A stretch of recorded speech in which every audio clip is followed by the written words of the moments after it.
Bueno, como ven, vamos a continuar entonces con San Pablo, con las cartas paulinas, por supuesto.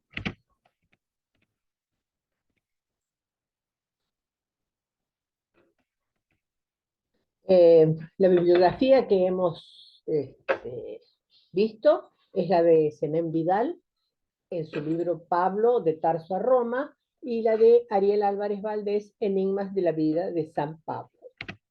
Muy bien. Ahora vamos a ver la carta a los de Corinto, que en nuestras Biblias, en el Nuevo Testamento, está como 1 y 2 de Corintios. Y para ver, para que nos ubiquemos dónde estaba actuando Pablo en esos momentos, tenemos este mapita que nos muestra dónde está Corinto.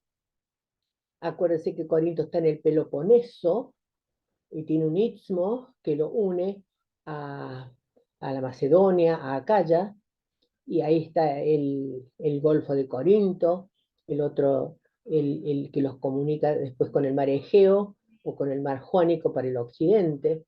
Está Tesalónica, está Éfeso, Galacia, Cilicia, bueno, y todo lo que es el mar Mediterráneo, tanto occidental como oriental.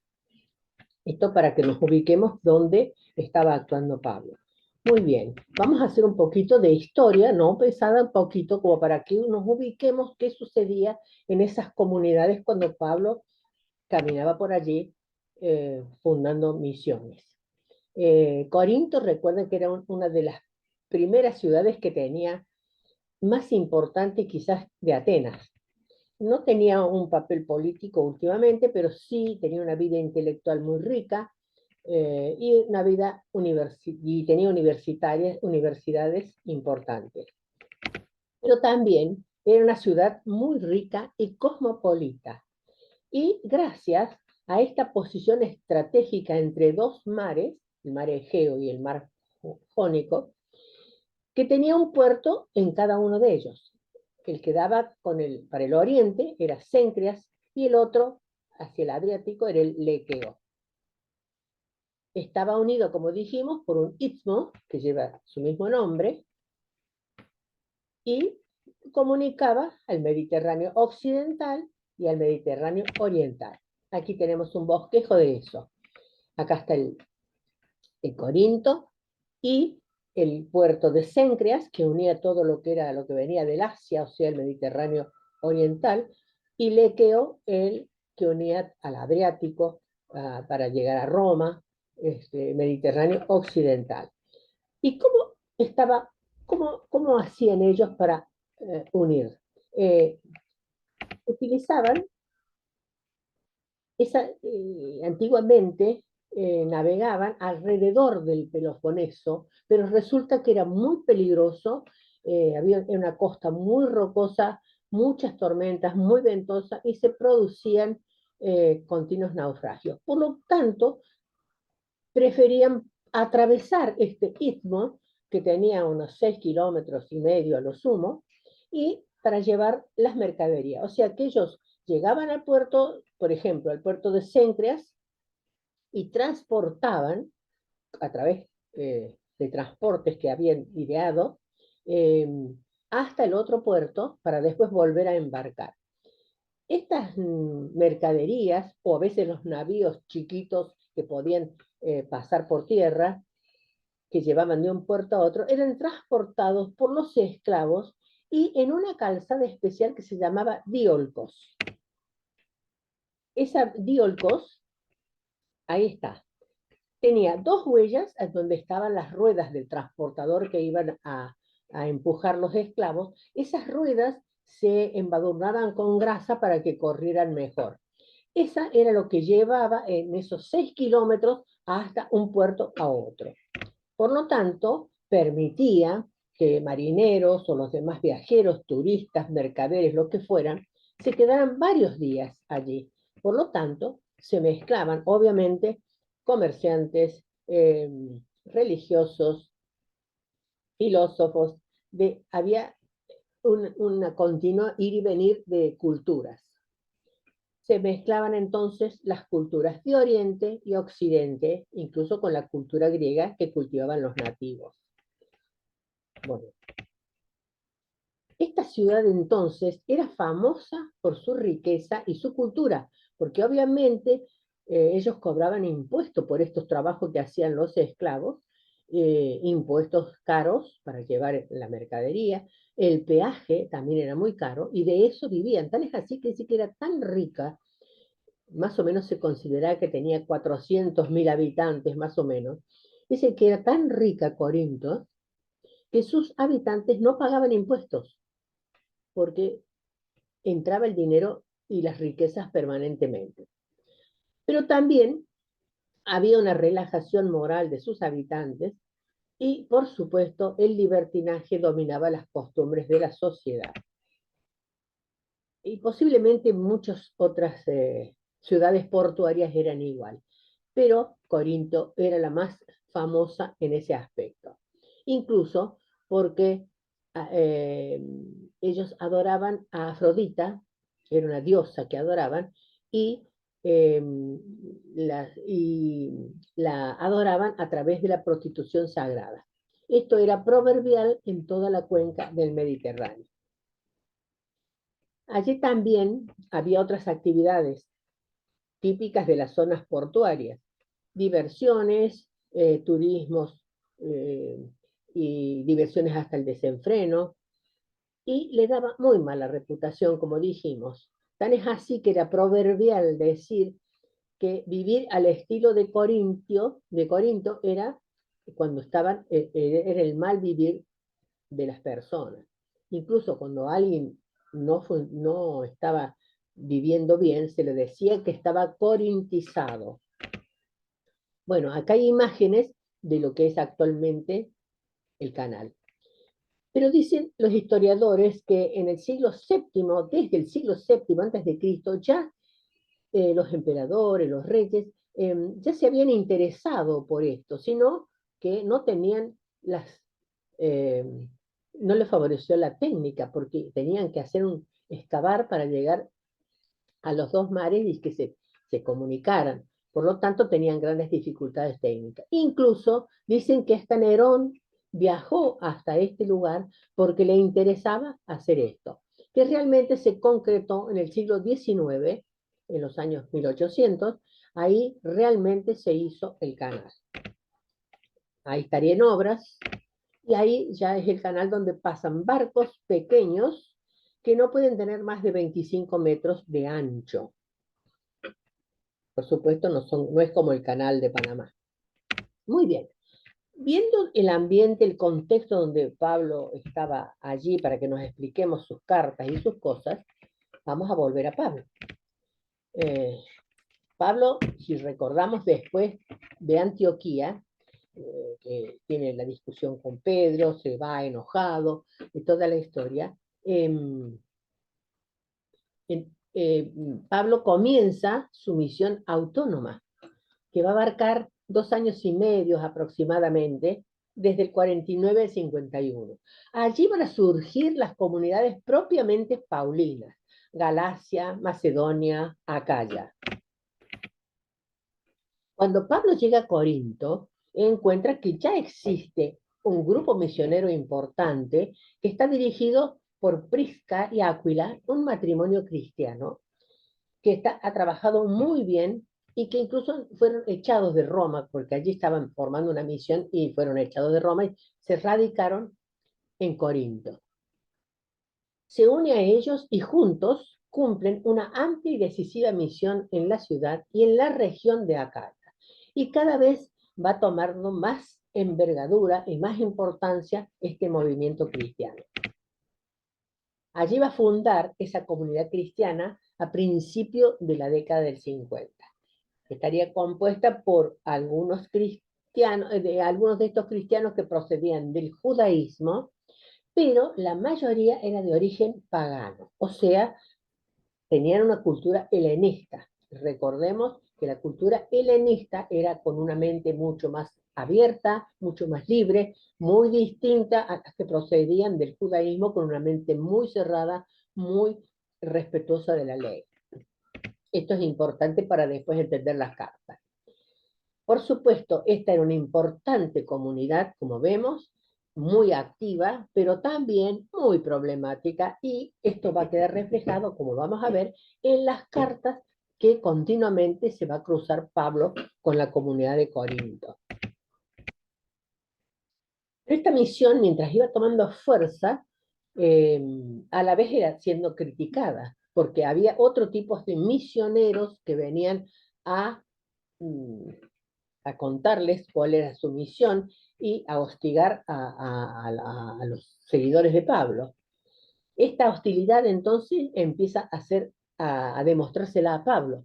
Entonces lo obliga a abandonar Corinto por su seguridad. O sea que era una hostilidad bastante ruda. Entonces todo este equipo paulino, junto con Prisca y Áquila, se van a Éfeso, se radican en Éfeso, que es una importante ciudad helenista. Ahí se van a encontrar con otro grupo de cristianos que ya estaban misionando, dirigidos por un tal Apolo, que también era cristiano, pero de la corriente del Bautista, que después se va a unir a ellos, por supuesto. Y Pablo elige Éfeso porque es un lugar estratégico. Está como al alcance de todas las otras misiones. Volvamos a ver el mapita. Éfeso está prácticamente en el centro de todas las misiones que Pablo estaba visitando. Entonces le era muy fácil comunicarse con ellos o enviar las cartas que correspondían. Desde Éfeso va a escribir las distintas cartas a los de Corinto. Muy bien. ¿Y cuál entonces fue el conflicto que surgió en Corinto por el cual se tuvo que ir a Éfeso? Y eso se conoce porque justamente por las cartas, las numerosas cartas que hizo Pablo a esa comunidad, y que han sido recopiladas en 1 y 2 de Corintios, como los tenemos hoy. Dicen los autores, cuando hablan de las cartas de Pablo, las auténticas, que son textos fascinantes y extraños. Fascinantes, dice, porque ningún otro describe de manera tan completa la vida y los problemas de una iglesia y de una comunidad, de una época. Las peleas internas, las inmoralidades sexuales, los abusos de poder, la discriminación de la mujer, las desviaciones doctrinales, los tabúes en las comidas, el desprecio a los más pobres, los escándalos en la Eucaristía. Todo eso está contado en las cartas. ¿No? Y extrañas, dicen, porque su redacción, si las leemos hoy mismo, está llena de cortes, interrupciones e incoherencias, que ahora vamos a ver por qué. Cuando han visto todo esto, los biblistas empezaron a sospechar que había no solo estas dos cartas que figuran, como digo, en el Nuevo Testamento, sino que más cartas. Empiezan a ver que puede haber por lo menos 6 cartas. Y a través de trabajos que les llevó bastante tiempo, estudios, por supuesto que no fue una tarea nada fácil para los biblistas y exégetas, pero al final descubrieron que en estas dos cartas existen agregados que hacen un total de 6 cartas escritas por Pablo en distintas oportunidades. Y esas son las que han conformado 1 y 2 de Corinto. Y acá en este esquemita las vemos. Acá a la izquierda les pusimos, para diferenciar las cartas, A, B, C, D, E, F. En el medio, para que ustedes vean después y constaten, están los capítulos y los versículos, los agregados, las recomposiciones que han hecho. Y a la derecha está el objetivo de esas cartas. ¿Por qué Pablo escribe esas cartas? Bueno, en la A, la primera informe que le llega era que había abusos, errores que cometía la comunidad. Entonces él le manda unas cartas para alertarlos sobre eso y los reta. Por eso es una carta de reprensión. En la segunda carta, le escriben, la comunidad le manda una misiva con una serie de preguntas que ya vamos a verlas, para que él les conteste. Ellos estaban en muchas dudas doctrinales, de conducta, etcétera, etcétera. Entonces, quiere que le conteste Pablo. Y Pablo, en la segunda carta, son esas respuestas a varias de esas consultas que le hacía. En la carta C, ya los misioneros están hablando mal de Pablo y dicen que no es apóstol, entonces él hace una carta donde hace obligatoriamente una autodefensa de sí mismo. Entonces la carta de autodefensa de Pablo.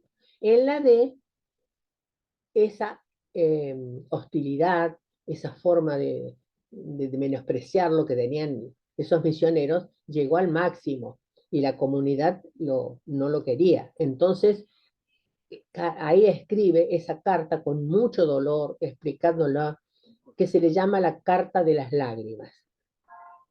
La carta E es una carta de reconciliación, porque esa carta de las lágrimas sirvió para que ellos recapacitaran y se reconciliaran.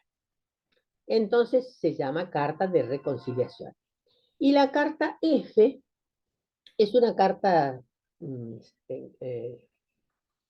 para toda la población de Acaya, sobre todo, sobre instrucciones sobre la colecta. Recuerden que Pablo tenía como prioridad la colecta, porque cuando él empieza sus misiones, el convenio que hace con los apóstoles mayores de Jerusalén es la colecta. Él en sus misiones tenía que hacer la colecta para después enviar a Jerusalén para los pobres. Eso Pablo fue una prioridad y le daba importancia a su movimiento, obviamente. Por supuesto hay que agregar que Pablo no vivía de la colecta, él trabajaba. Muy bien. ¿Y por qué ocurrió esto, esta interposición de cosas? Y bueno, porque cuando muere Pablo, décadas más tarde, un cristiano de Corinto, que podemos llamarle recopilador, le pareció bien recopilar, armar un nuevo folleto y unir e intercalar los temas afines, que él consideró afines, para que fueran más útiles a los lectores. Y no solo eso, sino que este recopilador también puso de su cosecha propia. En muchos casos vamos a ver que, por ejemplo, hay títulos que dice ¿a cuántos en cualquier lugar invocan el nombre de Jesucristo, Señor nuestro, de nosotros y de ellos? Eso no era de Pablo, por supuesto. Pero bueno, hay muchas formas que él ha agregado cosas de su propia cosecha. Los exégetas calculan que esta recopilación sucedió más o menos en el año 90. ¿Por qué? Porque hay un autor llamado Clemente Romano que en unos escritos que él había hecho hacia el año 96 ya parecía conocer 1 y 2 de Corintios, tal como hoy la tenemos en nuestras Biblias. Y todo este descubrimiento que hicieron fue muy importante porque al explicar el motivo de esas superposiciones, se aclara esto que dijimos hace un rato, el motivo de esas contradicciones, de esos cortes que había, que encontramos en las ideas de Pablo. Sobre todo Pablo parecía que se desdice en algunos versículos, dice que sí, en otros dice que no. Entonces acá está la explicación.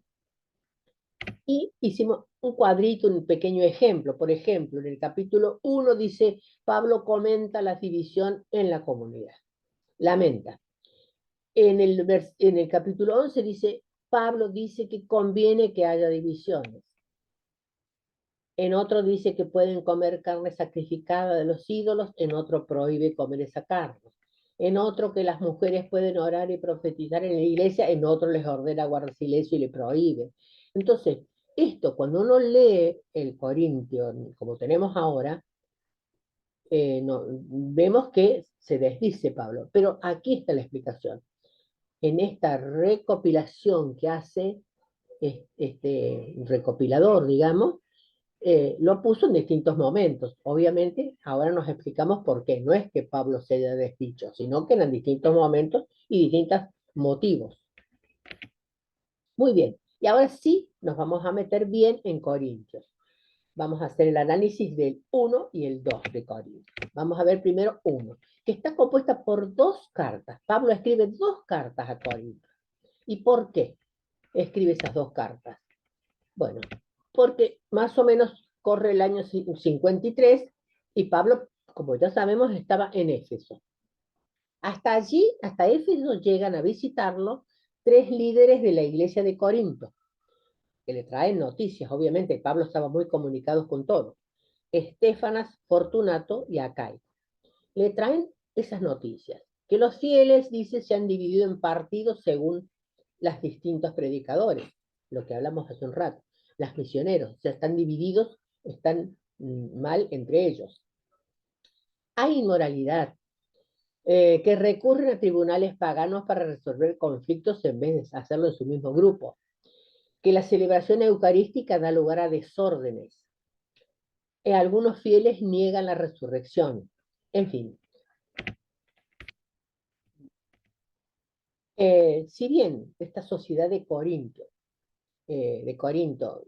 no era ejemplar, pero Pablo veía que ellos querían crecer en su fe. Por lo tanto, ellos también le traían una carta, una misiva, en donde le preguntaban a Pablo, le hacían ciertas preguntas importantes para su doctrina y para su comportamiento. Pablo entonces va a escribir esta primera carta, va a responder a esas preguntas y los va a retar también por los defectos y abusos que estaban sucediendo en la comunidad. Y le encarga a los que vinieron, Estéfanas, Fortunatos y Acaico, que la lleven de vuelta a Corinto. Entonces, esa primera carta, o Corintios A, habla entonces de esta dicotomía entre la fe de la comunidad y la conducta de sus miembros, y a nivel de doctrina le hacían una serie de preguntas, que ahí están los capítulos y versículos para que ustedes vean cómo son las respuestas de Pablo, genial, sobre el matrimonio y la virginidad, sobre la carne inmolada a los ídolos, sobre los carismas y sobre la resurrección de los muertos. Muy bien. Pasó un tiempo y a principios del año 54 se presenta otro grupo más, que eran familiares de una señora corintia llamada Cloé, que venían a informarle más datos sobre lo que estaba sucediendo en Corinto, sobre peleas, divisiones, conductas que estaban sucediendo en esta comunidad. A esto Pablo los llama los de Cloé. Y probablemente Cloé era una mujer rica, corintia, cristiana, que enviaba a sus familiares, sus empleados cada tanto en esos viajes de negocios, y aprovechaba para informarle a Pablo sobre lo que ocurría en la comunidad. Entonces, este grupo, los de Cloé, le venían a contar que el grupo estaba dividido por rivalidades internas, que había actitudes de incesto, que los cristianos frecuentaban a las prostitutas, que comían carne sacrificada a los ídolos, que celebraban la cena del Señor en una gran fiesta, emborrachándose y en forma caótica. Y algunos negaban la resurrección de los muertos. Entonces Pablo acá escribe la segunda carta. Y el objetivo era poner orden y, por supuesto, corregir estos abusos. Y le encarga a Tito, que siempre fue su mano derecha, que la lleve a Corinto. Así lo hace Tito. Entonces, esta segunda carta, o Corintios B, que va a formar el A1 y las dos, a la Corintios 1 que tenemos nosotros, habla de las divisiones, las envidias, las discordias, las sectas o partidos antagónicos, las diferencias económicas, sociales entre los ricos y los pobres, los judíos y los griegos, en los cultos idolátricos, en la denuncia que van a los tribunales paganos, no hay solidaridad, abusos, desórdenes en las asambleas litúrgicas, en la Eucaristía, en caso de inmoralidad en materia de sexualidad, etcétera, etcétera. Como vemos, era muy grande la problemática que había. Y efectivamente, Pablo se encontraba con toda esta cantidad de preguntas, que podemos hacer este resumen. Por ejemplo, tenían problemas en la comunidad, que eran discordias partidistas, era el concepto que tenían erróneo de lo que era un apóstol, el caso incestuoso que cohabita con su madrastra, los pleitos. Algunos consideran normal tener relaciones con prostitutas. Ahí están todos los, para que ustedes los consulten, está muy interesante. Las cuestiones con respecto al matrimonio, que si era preferible que los casados no tengan relaciones sexuales, está en Corintios 7, en capítulo 7. Se puede separar a una mujer de su marido, si era preferible el celibato al matrimonio, si se puede volver a casar una viuda, en fin, todas preguntas que para ellos eran novedades, había que cambiar. Con el culto, si se puede comer carne sacrificada, si las mujeres pueden rezar sin cubrirse la cabeza, eh, que con respecto al escándalo que era cuando celebraban la Eucaristía, unos se hartaban de comer y tomar y otros pasaban hambre. Y sobre todo, eh, perdón, y sobre todo los problemas relacionados con los distintos carismas y ministerios que había en Corinto en ese momento.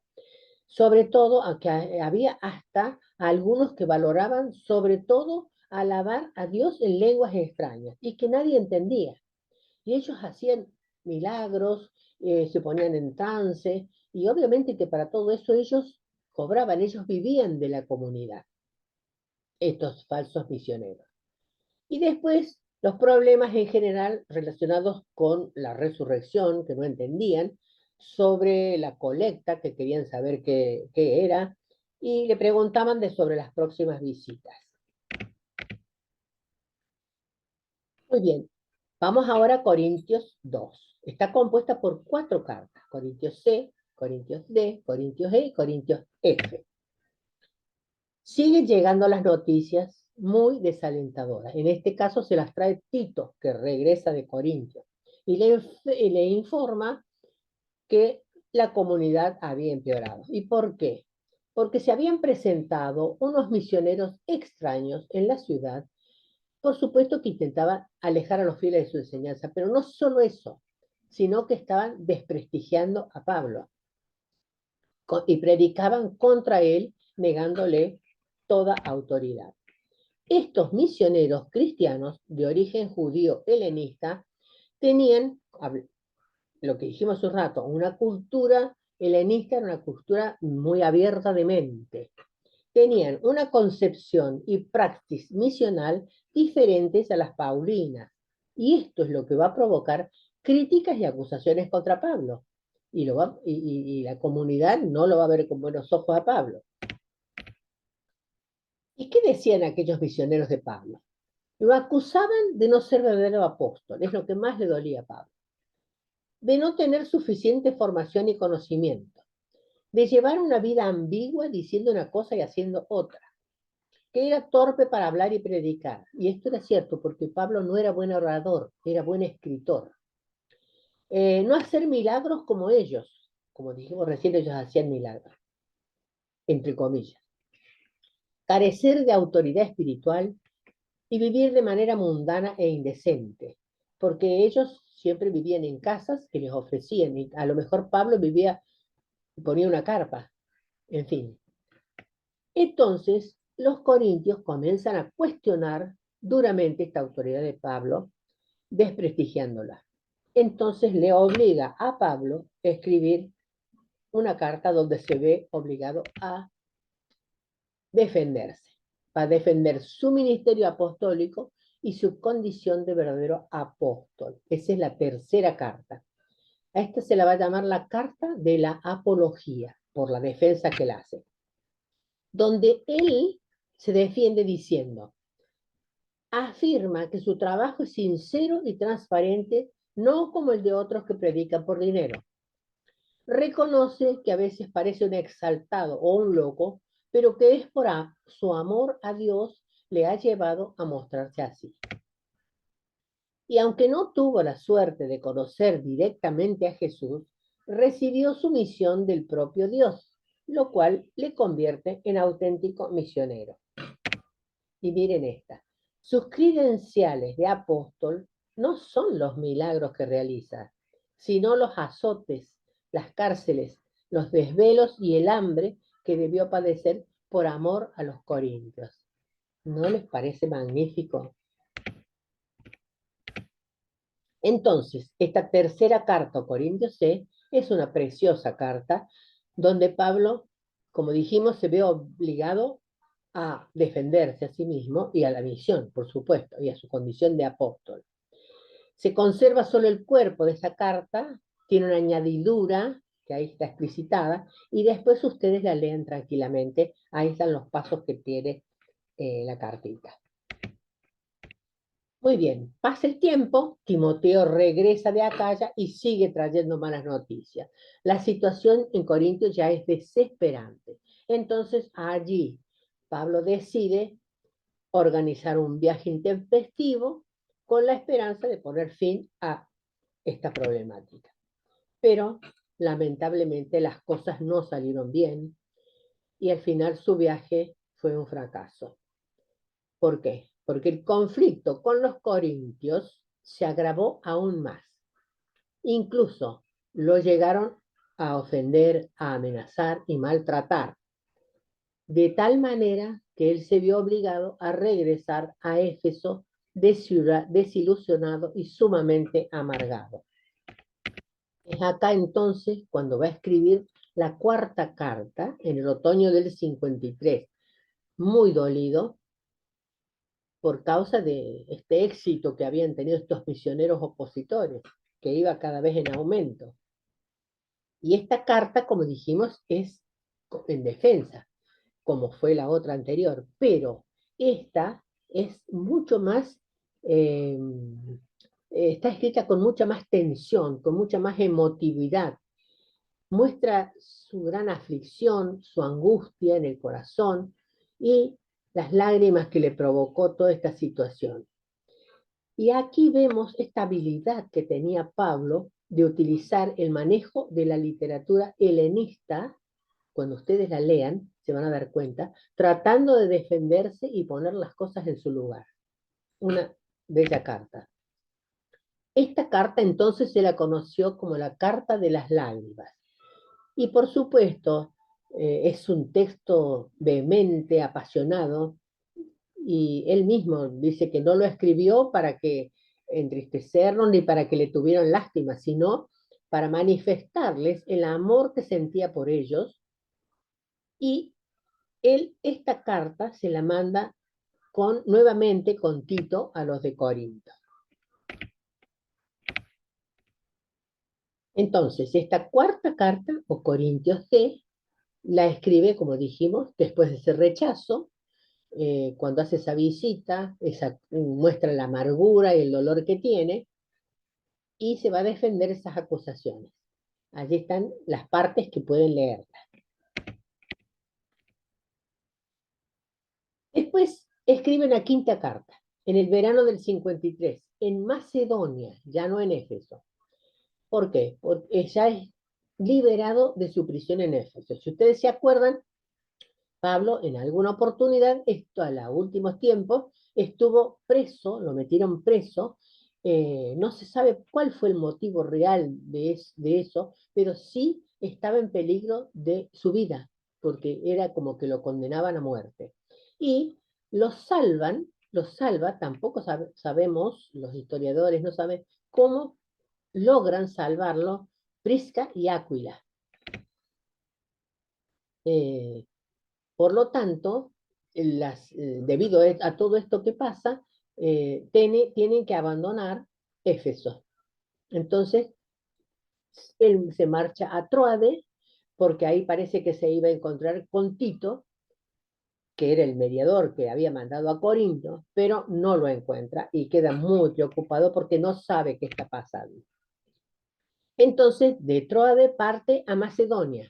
Allí se encuentra con Tito y Tito le trae buenas noticias por fin, porque había dado resultado esa carta de las lágrimas y los corintios habían aceptado cordialmente esa carta, como dije, y se habían reconciliado con él. Habían entendido lo que él les explicaba en esa carta dolorosamente. Por lo tanto, ahí va a escribir la quinta carta, que se le llama la carta de la reconciliación.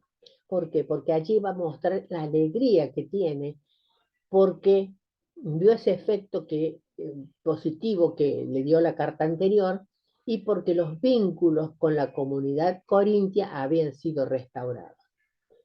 Entonces, ¿es la quinta carta o Corintios E?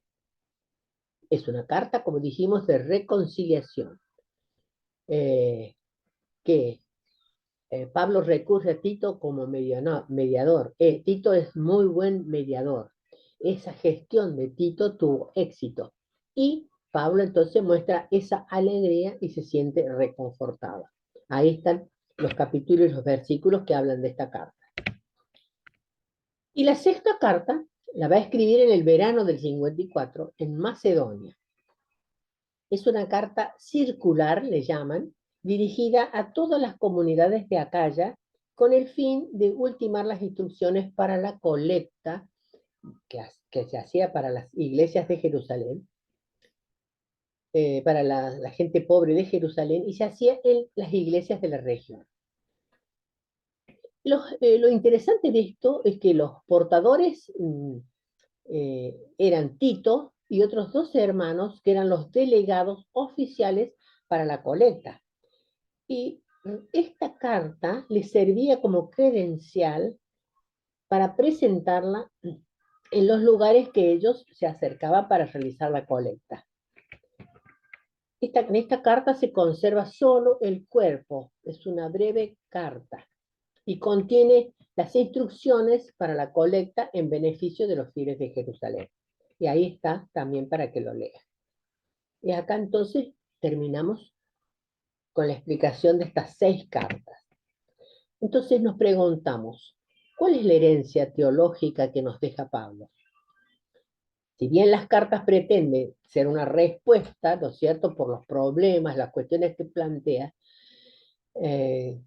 y Pablo va a resolverlo atacando esos abusos y respondiendo a dudas, nos va dejando las líneas maestras del evangelio que predica, su teología, rescatando la auténtica y completa memoria de Jesús. Porque si ustedes ven, ninguna de las cartas de Pablo son cartas que hablan de la biografía de Jesús. No, hablan de lo que hizo y lo que dijo Jesús, de la memoria de Jesús. Esa es la que él va a hacer hincapié para que no se pierda. Y le va a hacer para una comunidad muy problemática que estaba olvidando una parte esencial de la misma y posiblemente porque estaban recién convertidos. Sobre todo la explicación a esa cruz de Cristo, que es la otra cara inseparable de su resurrección gloriosa. Entonces, este mensaje de la cruz de Cristo era un escándalo para los judíos y una locura para los griegos. Eso es lo que Pablo explica. El misterio de la cruz es, para la sabiduría humana en general, una locura y debilidad de Dios, quizás. Pero para los creyentes de entonces y de ahora es fuerza y sabiduría de Dios. Y para terminar, también me pareció lindo, así cerramos, este prólogo que escribe Ariel Álvarez Valder en uno de sus libros, y que dice: una de las figuras más asombrosas y a la vez fascinantes del cristianismo primitivo es sin duda la de San Pablo, sobre todo por la época tan difícil que le tocó vivir. Sobre su persona podemos recoger más datos que sobre cualquier figura de la antigüedad cristiana, porque casi todas sus cartas tienen un fondo histórico. Sin embargo, a pesar de la abundante bibliografía, su vida está rodeada de enigmas y de misterios no siempre fáciles de resolver. Y agrega después: cuando uno conoce más de cerca a Pablo, se encuentra con un ser extraordinario y fantástico, capaz de deslumbrar desde el primer momento, pero también con un hombre limitado, torturado y afligido por los derroteros que tomaba la iglesia de su tiempo, así como por la eficacia de su propio apostolado. Todo lo cual nos ayuda a replantearnos nuestra propia vocación y nuestro compromiso con la iglesia. Y hasta aquí hemos llegado a leer. Espero que les haya sido útil.